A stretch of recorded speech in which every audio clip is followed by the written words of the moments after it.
سيئات أعمالنا من يهده الله فلا مضل له ومن يضلل فلا هادي له أشهد أن لا إله إلا الله وحده لا شريك له وأشهد أن سيدنا ونبينا محمدا عبده ورسوله اللهم صل وسلم وبارك على سيدنا محمد وعلى آل سيدنا محمد أما بعد فإن أصدق الحديث كتاب الله تعالى وخير الهدي سيدنا محمد صلى الله عليه وسلم وشر الأمور محدثاتها وكل محدثة بدعة وكل بدعة ضلالة وكل ضلالة. Bismillahirrahmanirrahim. Bab al-ma'sumu man asamahullah wal iman wa afdalul kalam. Bab al-ma'sum man asamahullah. Yang maksum adalah orang yang dipelihara oleh Allah Subhanahu wa ta'ala dan tentang iman tentang afdalul kalam.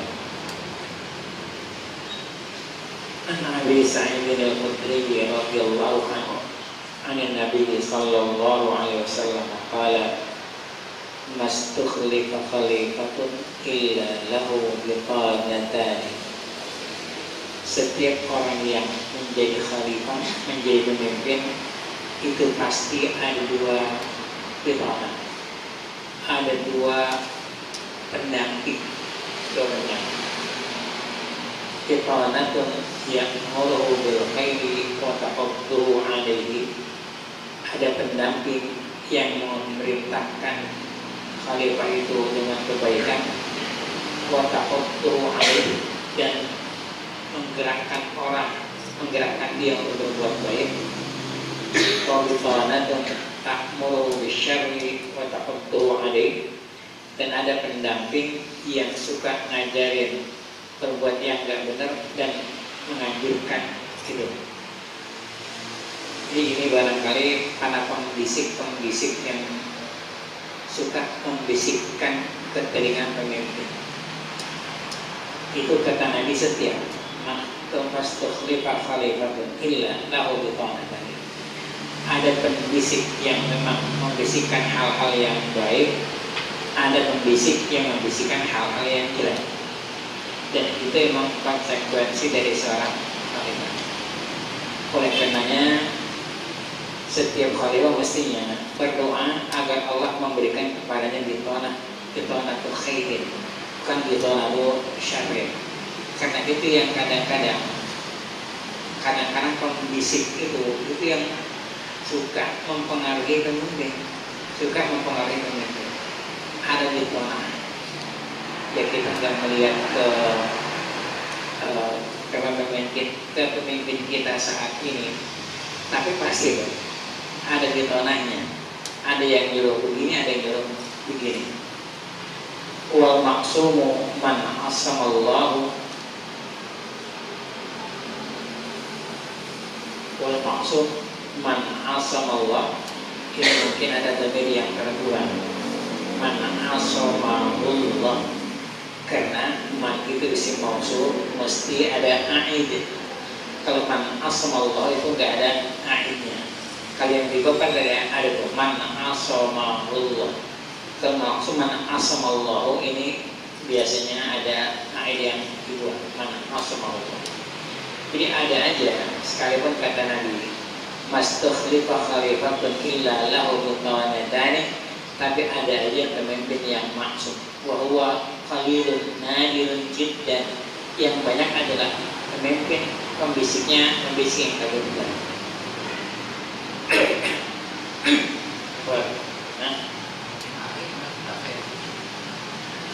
Iya, tim ahli bisa aja. Tim ahli itu ada tim ahli yang memang ngajarin kepada kebaikan, ada juga ahli untuk kejahatan, itu ada juga tim gitu.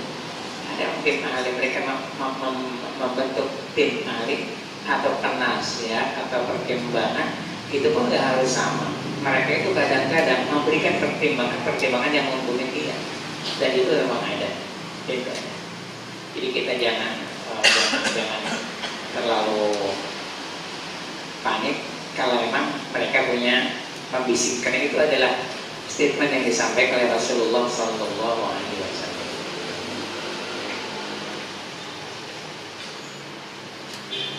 An Abdurrahman ibn Samurah qala Nabi Sallallahu Alaihi Wasallam, ya Abdurrahman ibn Samurah, la tas'alil imarata. Abdurrahman, jangan minta jadi pejabat, jangan minta jadi pemimpin, jangan suka minta menjadi orang yang memimpin, jangan suka minta. Apalagi sampai kampanye minta untuk jadi pemimpin, itu nggak usah, jangan. Fa innaka in utitaha min ghairi an mas'alatin uqilta ilaiha. Kalau kau mendapatkan jabatan pakai meminta, maka engkau yang diserahkan untuk ngurus sendiri tanpa bantuan dari Allah Subhanahu wa Ta'ala. Kenapa? Karena ente yang minta. Jangan minta jabatan. Wa utita min ghairi mas'alatin anta 'alaiha. Dan jika engkau mendapatkan itu nggak pakai minta, engkau akan mendapatkan pertolongan. Hal ini kalau memang di sana ada orang yang menurut kita pantas untuk menduduki jabatan. Tapi kalau menurut kita tidak ada orang yang pantas menduduki jabatan, cuma kita aja yang pantas. Dan ini menurut kita sendiri dan juga menurut barangkali menurut sama partai Malik, maka silakan minta, daripada jabatan itu jatuh ke tangan orang yang tidak mustahil, tidak amanah. Jadi bukan berarti dilarang, memang dilarang karena memang yakin di sana ada orang yang memang bisa memangku jabatan. Kalau itu kita nggak usah minta. Kalau kita minta, sedangkan di sana ada orang lain yang memang mereka memiliki kelayakan untuk itu, ya udah kita nggak usah minta. Tapi kalau memang andai kata kita ini sebenarnya lebih layak, kalau kita nggak minta kagak dikasih, ya minta nggak apa-apa. Jabatan itu semua jabatan, bukan hanya presiden, bukan hanya gubernur, semua jabatan apapun yang kita duduki, apakah itu ketua RT, apakah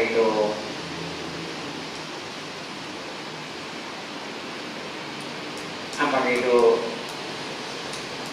kepala sekolah, itu COD kita nggak bisa minta.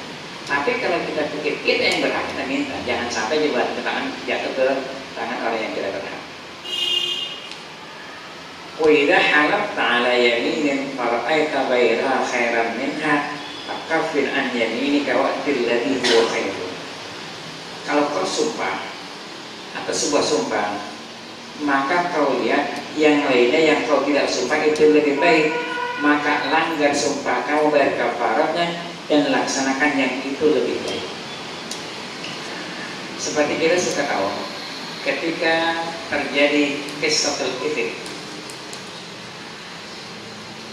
Kisah ifk itu ada Allah katakan innal ladzina ja'u bil ifki usbatun minkum. Asbahnya adalah Hasan bin Thabit, Mistah, Hamnah dan Abdullah bin Ubay. Mistah itu saudara sepupunya Abu Bakar. Dia adalah orang yang memiliki keterlibatan langsung dengan cerita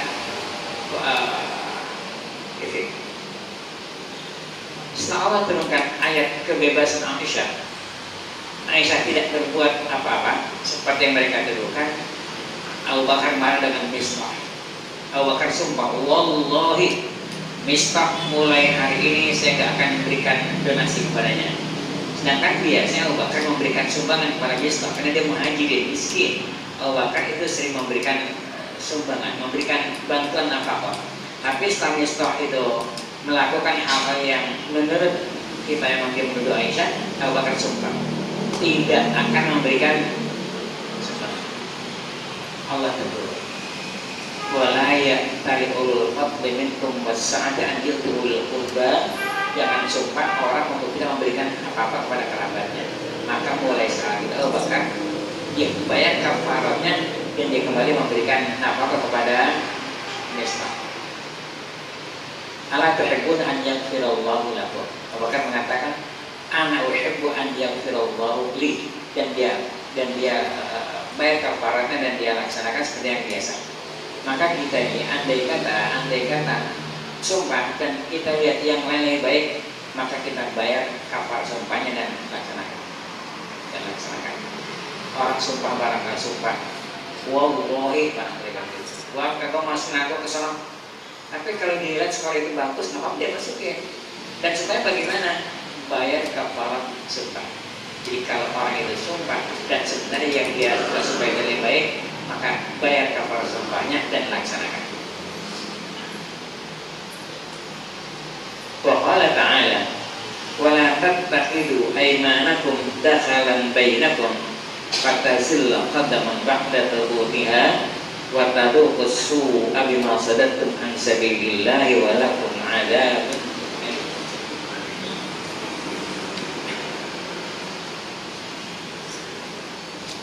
Wala tattakhidhu aymanakum dakhalan bainakum, dan kamu jadikan sumpah kamu itu merusak di antara kamu. Kalau engkau lakukan itu, fatazillah qadaman, maka kaki nanti akan terpeleset ba'da thubutiha.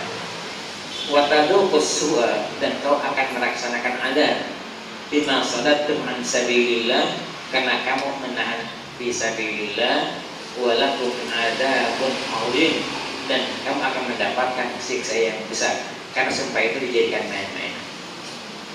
Wa qala ta'ala wala taj'alu Allaha 'urdatan li aymanikum an tabarru wa tattaqu wa tuslihu bainan nas. Kamu jangan jadikan Allah sebagai penghalang untuk sumpah kamu, untuk kamu berbakti dan takwa dan berbuat baik kepada manusia. Jadi jangan jadikan nama Allah itu sebagai alasan, ya. Jangan jadikan nama Allah sebagai alasan. Karena orang kalau sumpah dia harus laksanakan. Dan kalau kita mendengar orang itu sumpah, maka kita diperintahkan untuk idrarul muqsam. Artinya kita membebaskan semua orang itu. Kayak gini. Kita mau pulang. Ada orang yang searah dengan kita. Kita boncengin, dia ogah. Kita bilang, wallahi aku akan sampaikan nanti ke rumah ente. Maka kita harus mau untuk naik motor dia. Kalau enggak dia akan terkena perkara sumpah. Maka kita harus wallahi ente terima pemberian saya ini. Kita harus terima. Kalau enggak terima maka dia akan terkena kafarat sumpah. Jadi iqrarul muqsim itu bukan perintah dari agama kita dan Nabi kita Muhammad sallallahu alaihi wasallam. Baiknya. Ya Allah, saya nggak masuk ke kelas ini, karena nggak masuk. Tapi bocahnya diajar di musola, Ya nggak apa-apa kan, sampai nggak masuk ke rumah. Ya. Gimana? Ternyata ngajar bocah. Iya sekali kan niatnya. Ngomongnya kan, wallahi aku nggak akan masuk ke kelas kapan gitu ya. Supaya ngapain? Ya iya, betul. Maka kalau dia masuk ke kelas, karena kita aja makanya datang ke kelas apa? Dia nggak masuk ke kelas, jadi bocahnya selalu. Iya, tidak apa-apa. Harus gitu. Punya apa-apa. Tapi kalau itu yang dia sumpah itu nggak bagus masuk kayak sumpah. Ini kan dari kayak gitu. Kalau kau lihat ada perbuatan yang selain kalau sumpah lebih baik, bayar kafarat. Sekarang kalau dia bilang dia ngajar di musola itu nggak efektif. Mana bagusan kira-kira di kelas apa bayar di musola? Kalau bukan di kelas maka bayar kafaranya, kembali ngajar di kelas. Bayar kafaranya.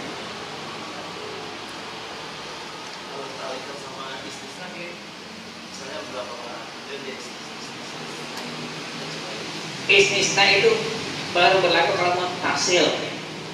Kalau mau tahsil nggak bisa.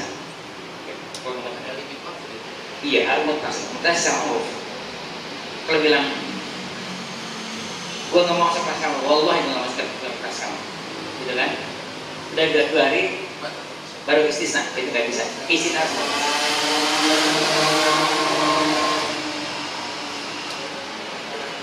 Kalau Nabi sallallahu alaihi wasallam afdalul kalami arba'un. subhanallah, walhamdulillah, wala ilaha illallah, wallahu akbar. Jadi banyaknya subhanallah, walhamdulillah, wala ilaha illallah, wallahu akbar. Bisa digabungkan kayak ditulis itu satu-satu. Subhanallah, subhanallah, subhanallah. Seperti yang biasa kita baca hadis salat. Subhanallah, alhamdulillah, dan juga la ilaha illallah tahlil. Jadi kalau kita biasa di salatnya maghrib, gitu ya, kan ada subhanallah, ada alhamdulillah, ada Allahu akbar, dan la ilaha illallah. Itu yang kita ucapkan adalah afdalul kalam, afdal kalam. Ma bin-nadri wa ta'ati wa darbi syarib al-khamri wa qat'i yadisari berbiak. Bab tentang nadar, tentang taat, tentang memukul para pemabok dan memotong tangan pencuri buat dia, dan dia adalah dendaan yang dilakukan atas sebuah kesalahan. Nadar adalah mewajibkan sesuatu yang tidak wajib, itu namanya nadar. Kalau mewajibkan yang wajib, itu tidak namanya nadar. Tapi nadar adalah mewajibkan yang tidak wajib. Apakah itu bentuknya mubah ataupun bentuknya sunnah.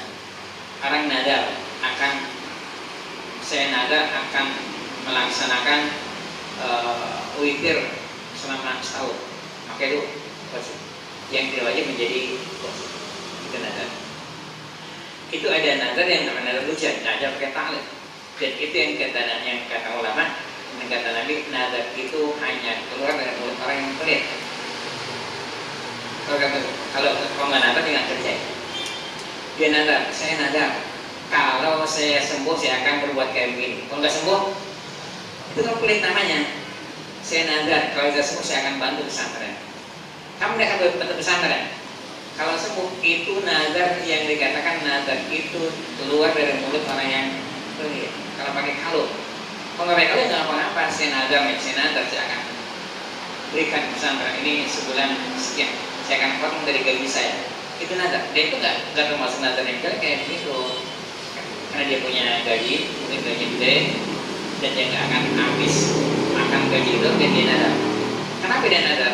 Nadar itu untuk mengikat sehingga dia tidak akan lepas dari pekerjaan dia menyakit. Itu nadar. Taat kita taat kepada Allah Subhanahu wa taala. Autor bisyari bil khamri, memukul para pemabuk yang minum khamr.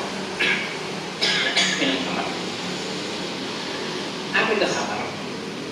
Khamr itu menurut Jumhur adalah sesuatu yang diminum dan mabuk, itu namanya khamr. Dibikin dari apa saja. Abu Hanifah mengatakan tidak. Khamar itu hanya minuman yang memabukkan yang dibuat dari gandum, yang dibuat dari anggur, bibir anggur. Yang bukan dari anggur nggak namanya khamar. Itu kata Abu Hanifah. Juga mengatakan tidak. Semua minuman yang memabukkan itu namanya khamar. Oke. Dari definisi natijah khilafnya bagaimana? Natijatul khilaf adalah kalau orang minum minuman yang bukan dari anggur dan tidak mabok, itu nggak ngapa-ngapa. Kalau mabok pasti nggak boleh. Kalau mabok, bir itu bukan dibikin dari anggur, bir itu dibikin dari bir tebu, kayak tambah juga ya. Iya, bukan dari anggur. Menurut Abu Hanifah itu bukan khamr.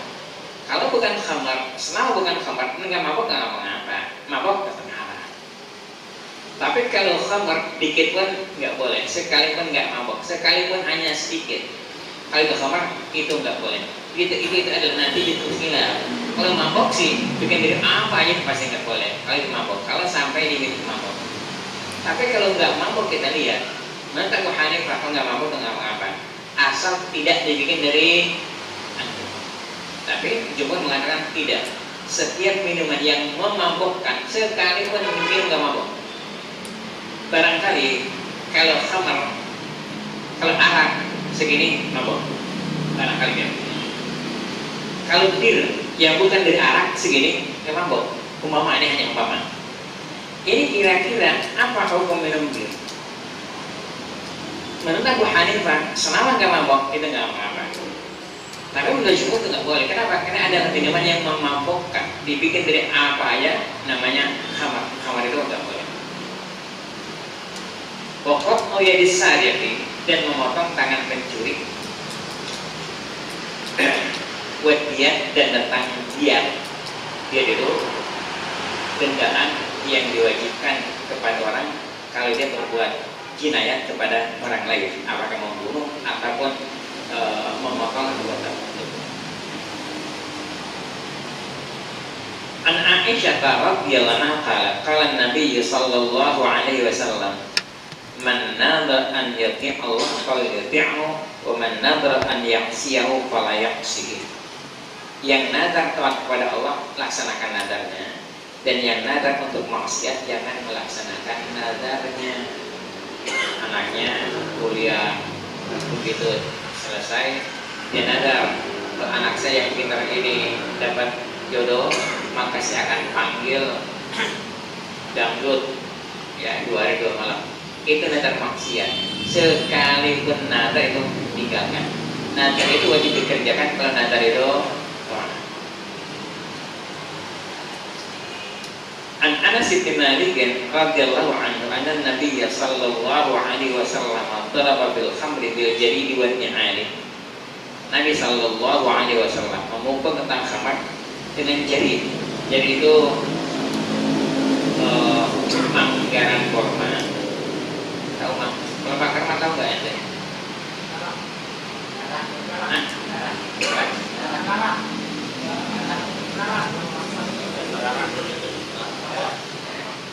Ya,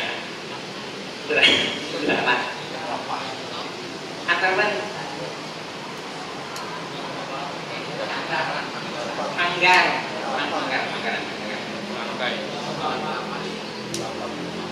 Wannya dan pakai sendal. Tidak harus pakai rotan ketika khamar. Beda dengan mencampur orang yang berzina, itu harus pakai rotan atau yang sebangsanya. Waman nadara an ya'a wan ni'al, pakai sendal, digugurkan pakai sendal. Wajah ada Abu Bakar As-Siddiq radhiyallahu anhu dan Abu Bakar menjilid 40 kali khamar. Jadi pemabuk itu dijilid sebanyak 40 kali. Boleh ditambahin, tapi jangan sampai 80 kali. Karena yang namanya khamar ini itu tidak ada ketentuan yang jelas ya berapa yang harus dipukul. Tapi ketika Abu Bakar menjilid 40, maka dikatakan boleh menjilid pemabuk sampai 40. Tapi jangan sampai lebih dari 80. Jangan sampai 80. Kan 80 itu adalah hukuman yang ditetapkan kepada orang-orang yang kadab, orang yang mundur. Diandai kata dan dia boleh 40, boleh 50, tergantung bagaimana keputusan hakim seberapa berat sih orang ini minum khamrnya. Ini minimal 40, boleh juga ditambahin sampai 80.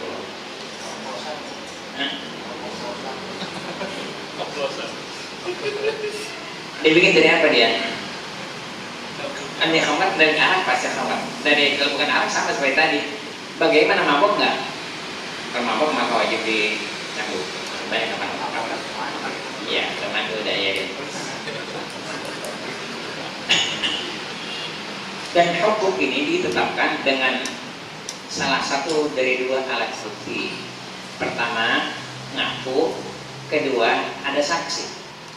Andai kata ada orang ini nggak ngaku dan nggak ada saksi, maka orang ini tidak dihukum. Sekalipun mulutnya bau, sekalipun jalannya sempoyongan, karena tidak ada yang lihat kalau dia minum dan dia nggak ada pengakuan. Jadi ini dua alat bukti yang bisa dijadikan untuk pegangan untuk menghukum orang, ngaku ataupun sakit. Nggak ngaku nggak sakit tuh nggak bisa dihukum. Kecuali zina. Zina ada 3: saksi, ngaku, ataupun hamil. Nah Kalau orang belum pernah punya suami hamil, pasti dia berbuat zina, karena nggak mungkin orang hamil itu kalau nggak punya suami, ya ngapain yang mengamal. Zaman Nabi bisa orang hamil tanpa suami, itu ada. Jika pembunuh, orang juga sama, nggak ada pengakuan, nggak ada saksi, itu juga nggak bisa dihukum. Kecuali nanti dalam bentuk qasama.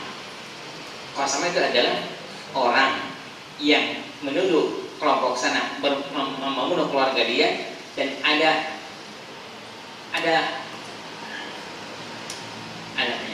indikasinya, Itu nanti kita akan baca, kita nggak qasama di sini ya. Ada qasama nanti kita akan baca tentang qasama. Kalau enggak itu maka tidak bisa orang ini dihukum, Kalau nggak ada saksi, nggak ada pengakuan.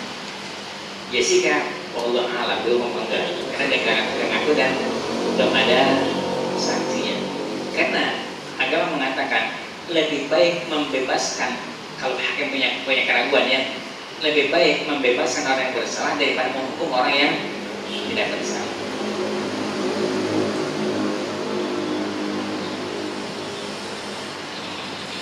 An Aisyah radhiyallahu anha Nabi sallallahu alaihi wasallam qala tuqta'u yadisari fi rub'i dinarin. Dipotong tangan pencuri kalau mencurinya seperempat dinar. Berapa seperempat dinar? Kalau 1 dinar itu 4 gram lebih dikit, kalau kita katakan 4 gram setengah, kita gedein dikit ya, maka seperempat dinar berarti ukurannya 1 gram lebih. Nah kalau sekarang 1 gram itu ada yang dicicil buat ngelamar, berapa sekarang? 500 barangkali. Kalau kita katakan pencuri itu baru dipotong tangannya kalau nisab yang dia curi sekitar 550.000, karena itu seperempat dinar, itu ukuran lebih kurang. Itu hanya takdir lebih kurang. Tapi kalau dia mencuri sedikit itu nggak perlu dipotong tangannya. Jadi ada nisab.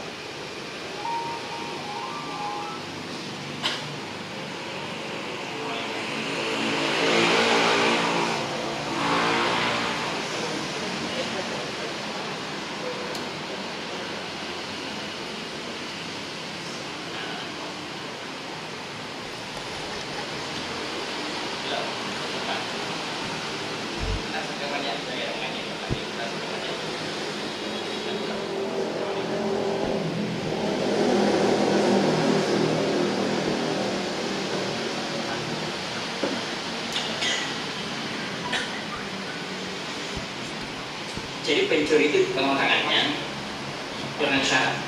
Pertama, yang dicuri itu ada melebihi nisab. Kalau kita katakan sekarang 600.000 lah. Kalau mencuri barang lebih dari itu dia mencuri nisabnya. Kedua, barang itu mahrus. Barang itu memang ditempatkan di tempat yang aman. Kalau barang ditempatkan di tempat yang tidak aman, maka pencuri ini tidak dipotong tangannya. Sekalipun dosa pasti dosa. Orang nyelam motor harganya pasti lebih dari 500.000 pasti. Tapi kalau motor malam-malam di jalanan, kunci yang nggak dicabut dicolong orang, ini pencuri nggak dipotong tangannya. Karena dia mencuri bukan karena keinginan dari pelakunya, tapi karena ada kesempatan. Jadi jangan dipotong. Karena tidak mahrus, baik itu nggak mahrus. Atau barangkali ente di pondok, handphone taruh di sini ditinggal, dicolong orang, itu nggak dipotong tangannya, karena nggak mahrus, ini mesti ada tes.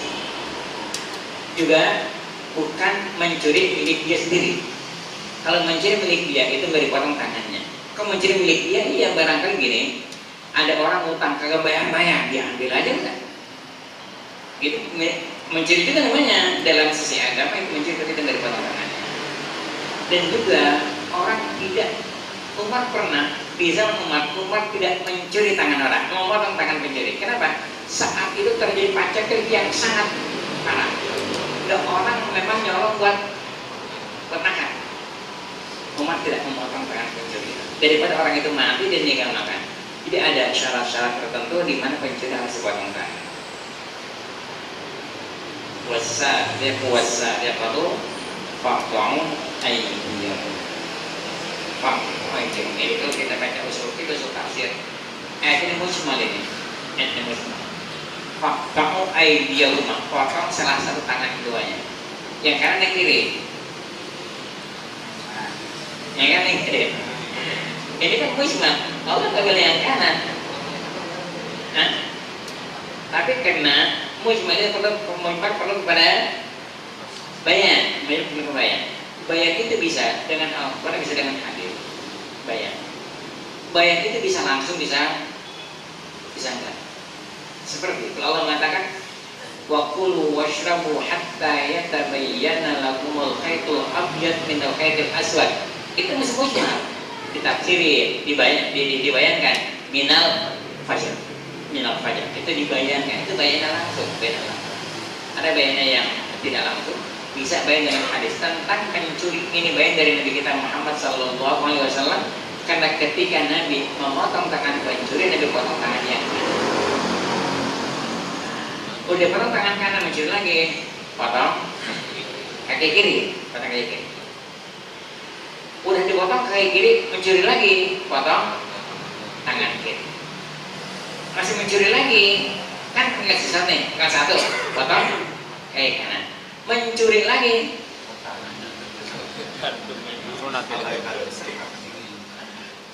dan kejahatan nggak bisa diabaikan. Ada yang mengatakan bunuh, tapi itu tidak masyhur. Ada yang mengatakan ditakzir, ada yang mengatakan di penjara, di penjara. Maka saya pikir kalau orang tangan udah nggak ada, kaki yang nggak ada, masih mencuri lagi, orang itu yang paling enak hukumannya ditaruh di tempat panas, tengah hari, kasih semut terang-terang, gitu ya. Ya. Lalu udah begitu masih menyalon juga. Ya ada kira malah ada kira harus dibunuh. Nggak bisa pakai mulut.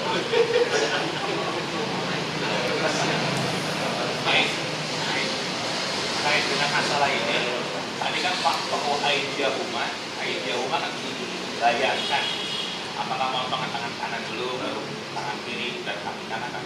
Kalau sekiranya Pak Tokoh Aidiyahuma itu ditafsirkan dengan kekuasaan, sehingga orang itu tidak bisa lagi untuk mencuri tanpa harus dipotong, seperti yang Mahmud Syaltut bilang harus dipenjara. Kira-kira itu sesuai nggak atau bisa nggak kalau misalnya ulama menafsirkan tangan itu ada yang pergelangan, ada yang lengan, ada yang semua, berarti boleh juga kita menafsirkan Faktau Aidiyahum itu nggak usah dipotong, tapi penjara aja, atau di penjara juga nggak bisa curi lagi kalau penjara yang benar ya, bukan penjara kayak di Indonesia gitu. Nah itu gimana gitu? Bisa-bisa aja berarti. Orang bisa aja berijtihad. Ijtihad bisa benar, bisa. Itu ada ijtihad. Arti Faktau Aidiyahum artinya putuskan kemampuan dia untuk mencuri, kan kayak gitu kemampuan dia. Tapi yang namanya hukum itu harus ada efek jerah dan bisa membuat orang menjadi takut. Kalau di penjara, ya apa-apa daripada buat hidup susah di penjara dan mainin ini kayak begitu. Sehingga tidak membuat orang udah oke, orang itu memiliki efek jerah, tapi tidak membawa dampak apa-apa kepada orang lain. Itu yang boleh, karena itu boleh aja. Tapi ketika Nabi memotong tangan orang, ini merupakan bayang dari Nabi kita bahwa kecil benar-benar dipotong tangan. Kalau dipotong tangannya. Ini kan yang belum arti perlu penafsiran ya. Andaikan orang dipotong tangannya, ini akan membuat orang itu jerah. Sebab gini, kenapa pencuri sekarang merajalela? Karena mereka itu, maka kata Pak Ais tadi, penjara yang benar gitu ya. Karena orang kalau mencuri di penjara, itu penjara merupakan madrasah, merupakan sekolahan gratis buat para pencuri.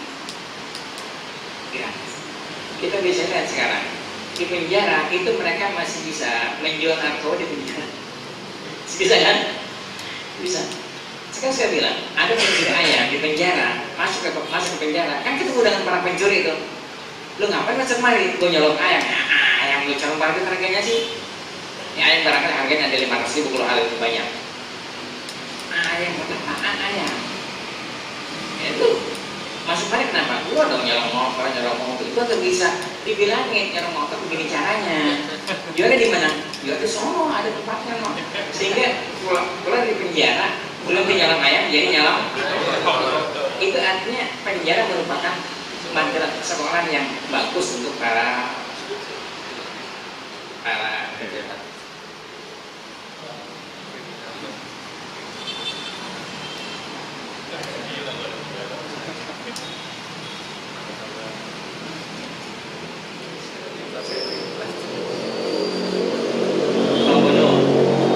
Bunuh lagi, karena emang punya salah satu di antara bukti. Kenapa dibunuh? Itu kan melanggar hak asasi manusia. Itu kata mencabut nyawa orang. Dia mencabut nyawa orang udah dimainin aja. Kenapa dia mencabut? Kenapa mencabut nyawa dia kalau kita permasalahkan? Enggak, itu kejam. Bukan kejam. Karena Allah yang menciptakan kita, Allah yang tahu bagaimana cara mengatur kita, bagaimana cara merawat hambanya biar hidup sejahtera, aman. Allah yang tahu, Allah yang tentukan hukumnya. Kita akan dianggap terlalu sok kalau momennya kita ini melakukan sesuatu tidak sedap dan yang membuat. Saya suka bilang kan, orang punya mobil, di mobilnya kata pabriknya bahan bakarnya harus solar. Allah ngapain solar?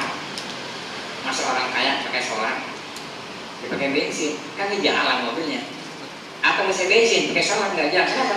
Dia nggak ikutin apa kata yang bikin. Kita menciptakan Allah, maka kalau kita menciptakan Allah, Allah yang tahu bagaimana cara kita ini itu. Jadi jangan terlalu. Itu kayak motor barangkali kayak gitu kayak motor. Di kata penjelasan gini-gini, hati yang baik kan, itu akan rusak motor itu. Jadi ikutilah apa kata Allah Subhanahu Wa Taala sebagai Allah sebagai zat yang menciptakan kita. Jadi yang tahu bagaimana cara ngatur kita.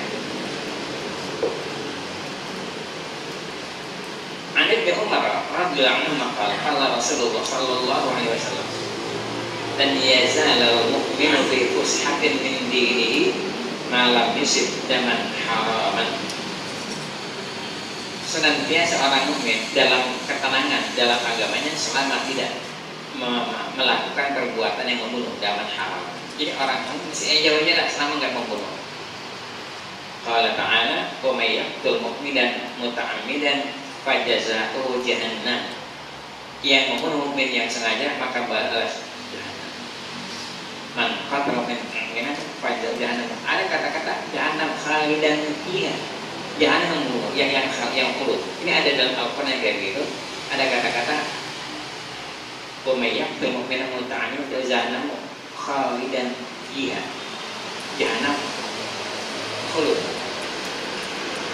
Di sini nggak ada perbedaan ya. Apakah pembunuh itu akan masuk neraka selama-lamanya?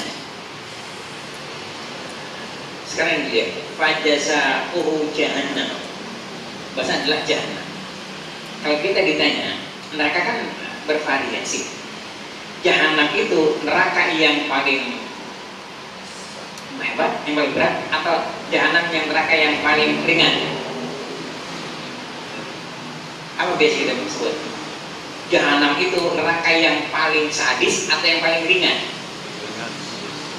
Nah, yang paling sadis. Itu, sepakat nih? Sepakat nggak? Oke, jahannam neraka yang paling sadis. Kalau jahannam neraka yang paling sadis, kita minta perlindungan. Wa na'udzu bika min adzabi jahannam. Minta perlindungan dari neraka yang paling sadis. Berarti yang kita minta yang paling sadis, kemudian masih juga yang kurang yang di bawahnya, kan gitu. Gitu nggak? Kalau kita minta agar kita dilindungi dari neraka yang paling sadis,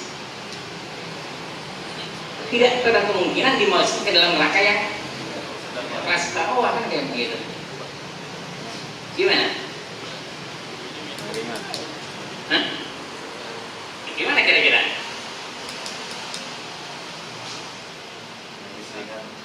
Ringan.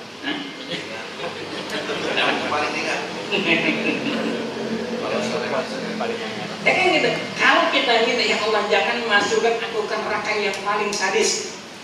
Berarti maksudnya ke neraka yang ringan. Karena sementara kita berangkat jahanam ada neraka yang paling dahsyat, yang paling dahsyat. Oke, apakah mereka di neraka selama-lamanya? Akhirnya kita mengatakan tidak akan orang mukmin masuk neraka selama-lamanya. Lalu ada kata-kata yang membunuh mukmin sengaja akan masuk neraka jahanam selama-lamanya. Apakah ini sebagai sebuah pengecualian? Kalau gitu ada momen yang tidak makalah, tidak. Oh enggak. Bahwasanya kata-kata dalam ayat yang mengatakan selama-lamanya ini menandakan bahwasanya masuk nerakanya lama. Dari saking lamanya sampai dikatakan selama-lamanya. Kalau yang itu ancaman negara, dia potensi mengarahkan negara dan bisa membuat negara ini. Gini, kata-kata ada kata-kata illa bihaqqi. Artinya tidak setiap membunuh itu dihukum. Kadang-kadang kalau membunuh memang harus dibunuh. Al-Gojo membunuh nggak apa. At-Tayyibu Zani dibunuh nggak apa-apa. Jadi membunuh itu memang mereka mendapatkan ancaman, tapi kalau membunuh illa bihaqqi kan kita nggak mendapatkan ancaman. Bagaimana kalau ada potensi membahayakan negara? Iya. Contoh Munir lah yang paling Kafatar. itu lah. Kafatar. Yang belum selesai kan Munir sampai sekarang. Iya. Itu bisa dosa. Pasti dosa. Pasti. Ya. Karena hukum itu tidak boleh melakukan hukum riba. Yang membunuh itu mestinya orang yang ditugaskan untuk membunuh. Ada orang bunuh keluarga kita, nih nggak boleh kita langsung kita cincin, nggak boleh. Ada petugasnya dan itu pun setelah dihadiri. Jadi nggak bisa orang membunuh semua dia. Munir itu kan bunuh semuanya dia. Artinya tidak melalui sebuah keputusan orang itu harus dibunuh. Ya. Apalagi harus baru ada indikasi. Gafatar itu ciri dari pemain yang di Litbang. Dia itu dulunya Mossadegh itu kan di penjara. Setelah di penjara kemana dia? Setelah di penjara dia kabur ke Amerika. Apa di Amerika? Dia belajar bagaimana cara mencuci otak orang. Kita bisa bayangkan dokter bahkan orang-orang pintar kok bisa masuk subhanallah sampai mau jual rumah jual tanah. Ini karena kemampuan dia mencuci otak orang. Dan itu belajar dari mana? Dia belajarnya tentunya ketika dia ke Amerika, dia belajar dari Yahudi untuk bisa mencuci otak orang. Yang saya kadang-kadang berpikir, Gafatar itu di Kalimantan ratusan ribu, kan gitu ya. Aparat keamanan kemana aja? Kan mestinya orang dari 10 orang juga ketahuan. Kan ada intel. Lah kalau sampai ratusan ribu mereka berkembang di sana dan aparat diam aja baru dihukum kemarin ini emang mereka gak tahu? Hah? Iya nggak mungkin mereka nggak tahu, nggak mungkin. Udah segitu banyak ibarat dosanya. Ini karena kalau ciptakan kejahat banget ya jahat gitu. Jahat. Itu kan sebuah analisa kita barangkali nggak mikir, nggak nyambung lah. Kenapa orang sampai ratusan ribu berkembang? Emang aparat kemana aja? Jadi itu sebenarnya dia tujuannya untuk mengajak NKRI kan kayak begitu. Itu mestinya. Maka kalau mereka itu memiliki kualitas itu, maka dia dianggap makar pasti. Dia sesatnya di mana sih? Kalau di MUI dia mencampur adukan agama. Dia bukan hanya agama Islam, dicampur adukin. Dan dia enggak.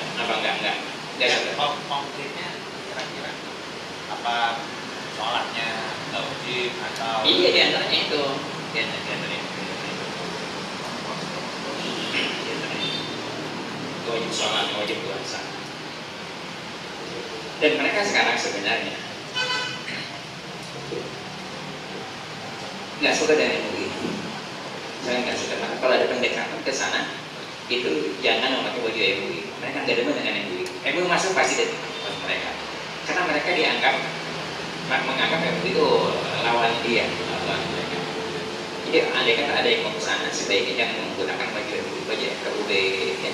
Itu bisa, KUB karena itu umat mereka kan masih di antara ada yang ada apa namanya Buddha, Hindu dan segala macam.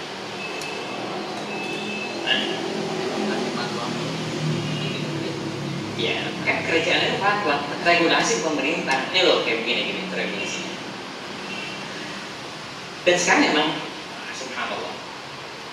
Anda pernah dengar ada sebuah organisasi yang mengakui akan ada Mahdi, dan mereka sudah kirim surat ke Polda untuk demo di sana. Mahdi adalah Jubair, itu akan keluar, dan mereka sudah angkat itu. Apa namanya itu? Karena mereka, Polda ada hal kayak begitu, kirim ke MUI. Ini ada orang mau demo, ada orang mau membuat semua model seminar segala macam. Dia kirim surat kayak MUI, tolong dikaji kelompok ini gimana gitu. Kalau dia kan nggak barangkali nggak tahu lah hal yang kayak begitu. Polisi nggak tahu, maka dia kirim surat kayak MUI akan membuat sebuah analisa. Nanti kita bilangin kondisinya kayak gini, terserah diizin ataupun tidak. Kalau diizin ataupun nanti dia pernyataan itu makanan segala macam, itu apa namanya? Dia kirim surat ke kita, dan itu mengakui akan ada Mahdi namanya Jubair atau apa itu seorang namanya itu.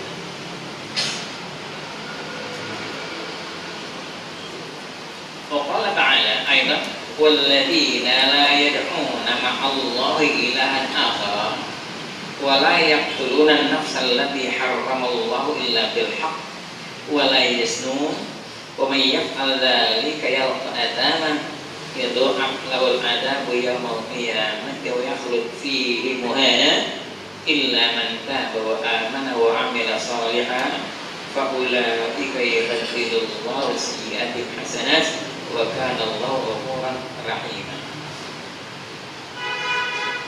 Walladzina la yad'una ma'allahi ilahan akhar, dan orang yang tidak menyembah Tuhan lain selain Allah Subhanahu wa taala. Artinya kalau dia mengaku Allah sebagai Tuhannya dan menyembah yang lain, maka orang ini tidak masuk, dia adalah musyrik. Wala yaquluna allati harrama dan tidak orang yang Allah haramkan illa bil haq. Dia bilang illa bil haq. Kalau orang dia bil haq yang gampang-gampang. Wala yasnun, dan tidak berbuat zina. Jangan musyrik, jangan mudah, dan jangan zina. Wa may yaf'al dzalika yalqa athama, dan yang melakukan itu, yang tiga itu yalqa athama, dia akan mendapatkan hukuman dari Allah Subhanahu wa taala. Yudha'af lahul adzabu yaumil qiyamah, dia akan disiksa di hari kiamat. Wa yakhlud fihi muhana, dan dia akan selama-lamanya di sana muhana. Ini kan kalau kita katakan wa yakhlud fihi muhana wa may yaf'al dzalika, yang melaksanakan di antara yang tiga, musyrik, membunuh, dan zina. Apakah orang yang zina akan yakhlud fihi muhana selama dia mati dalam keadaan Islam? Tapi kan tidak. Ini kata-kata wa yakhlud fihi, ini artinya mereka itu akan ada di neraka lama banget. Illa man taba, kecuali orang yang tobat, wa amana, dan beriman, wa amila salihah, itu sebagai gantinya amila salihah. Faulaika yubaddilullahu sayyi'atihim hasanat, mereka Allah akan tukar kejahatan mereka menjadi kebaikan. Wa kana Allahu ghafuran rahima, Allah adalah Maha Pengampun, Maha Kasih Sayang. Ini kata-kata wa kana.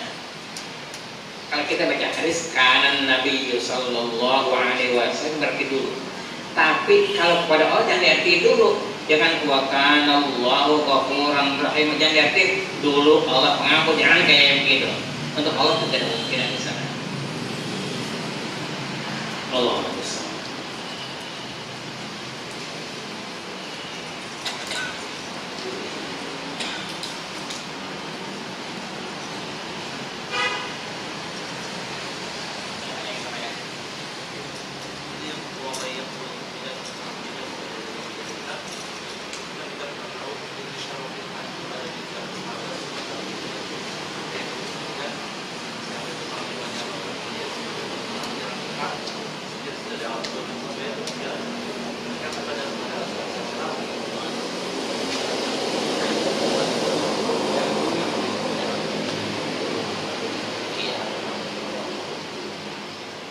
Kita pernah menghafal wa ma jara bainas sahabinas.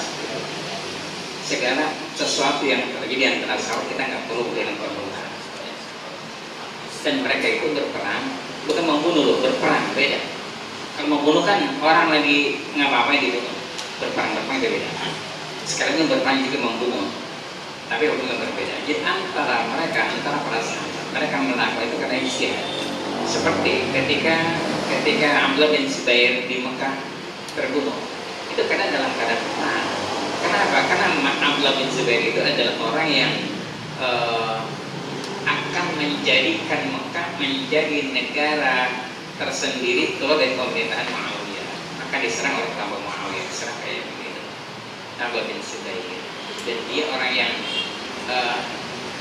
bilang ke ibunya, ibu, Hajjaj akan menyerang kita. Apakah saya nyerah? Oh, jangan, kata Asma. Kalau kau yakin kau dalam keadaan benar, lawan. Itulah ibu yang tegar kayak begitu. Ibu, dia orangnya sadis. Kalau orang Muslim bukan hanya dibunuh, habis dibunuh dicincang. Apa kata ibunya? Tapi kalau dipotong, kulitnya digeser, dia nggak merasa sakit. Kalau dia mati udah nggak ada apa. Ini artinya Asma binti Abi Bakar adalah orang yang sangat perempuan, seorang ibu yang sangat tegar. Kalau itu kita kan enggak mau mondok aja nangis suruh pulang.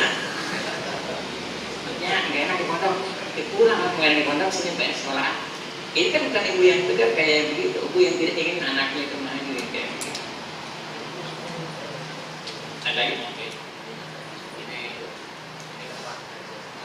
awal bercandaan itu ada tempat orang kumpul, orang bilang begini, kalau misalnya nanti dia ngaji, lu beli rokok, dan kalau dia nggak ngaji, lu beli rokok.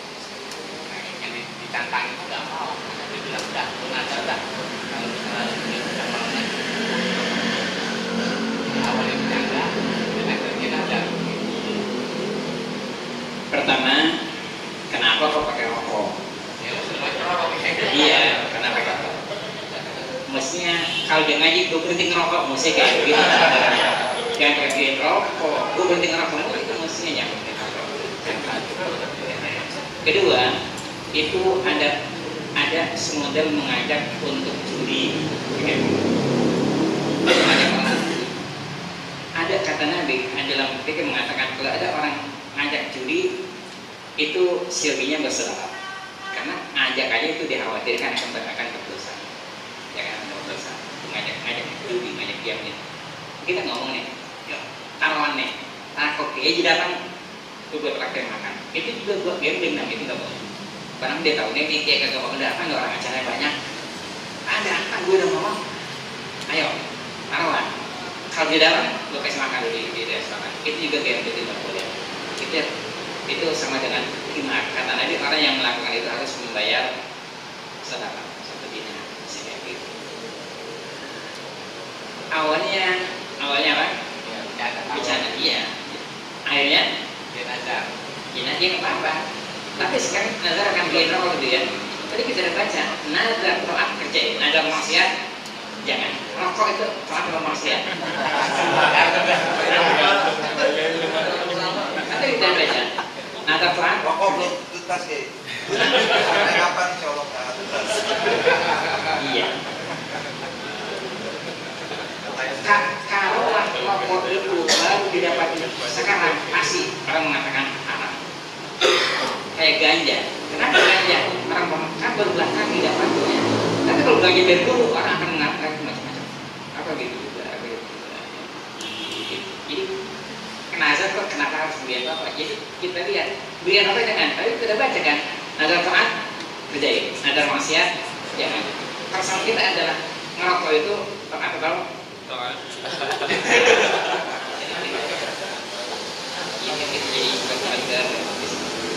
Cepat panas smoker. Kalau ngerokok, baju ingat enggak? Bismillah nggak orang kalau mau ngerokok? Coba ngerokok. Baju bismillah nggak kalau mau ngerokok? Ya baca. Kenapa nggak baca? Iya, karena kalau kita kerja bener, masih dikerjain. Sekarang kalau pakai perokok, pakai tangan kanan, tangan kiri.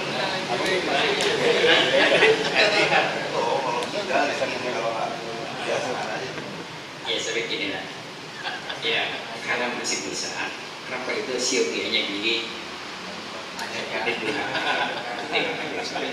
Ya, akan gini. Berhenti berbuat kejahatan, harus tidak kejahatan. Berhenti berbuat maksiat lebih baik daripada melanjutkan perbuatan taat. Berhenti berbuat maksiat lebih baik daripada lanjut melaksanakan taat. Gini, andai kata orang itu sekalipun dia tahajud tiap malam, itu kan langgeng memberikan maksiat, mendingan berhenti merokok daripada tahajud terus. Karena karena dia kalau merokok itu otaknya akan gampang menolak. Itu hanya sugesti doang, hanya sugesti aja. Tidak benar kayak begitu, tidak benar kayak begitu. Itu dokter yang bilang, itu hanya sugesti. Saya belum merokok nggak bisa menolak. Itu hanya sugesti.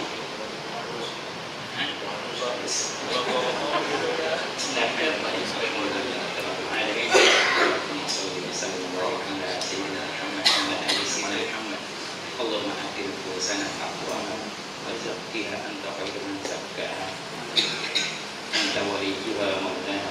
Allahumma inna na'udzubika min ilmin la yanfa' wa qalbin la yakhsha wa nafsin la tashqa wa 'amalin la yurfa' wa da'watan la yustajabu laha. Rabbana ighfir lana wa li walidayna warhamhuma kama rabbayana shighara. Rabbana atina fid dunya hasanah wa fil akhirati hasanah wa qina adzaban nar. Sallallahu ala sayyidina Muhammad walhamdulillahi rabbil alamin. Subhanallah wa bihamdihi. Assalamualaikum warahmatullahi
besok, caranya pegang.